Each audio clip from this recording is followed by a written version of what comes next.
शेखुपुरा में सजा कबड्डी का मैदान, रिवायती खेल दिखाने मुखालिफ को धूल चटाने मैदान में आया एक से बढ़ के एक पहलवान।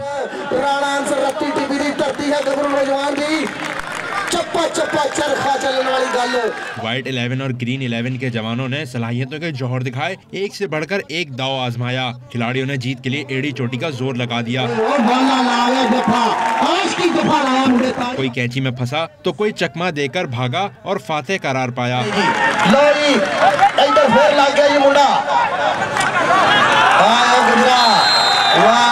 कबड्डी का मकसद नौजवानों को सकाफती खेल की जानिब राग़िब करना था। इसका बुनियादी मकसद ये है कि पंजाब की रवायती खेल जो है उनको पॉपुलर किया जाए, नौजवान जो है उनके लिए सेहतमंद सरगर्मियाँ जो हैं उसकी तश्कील दी जाए।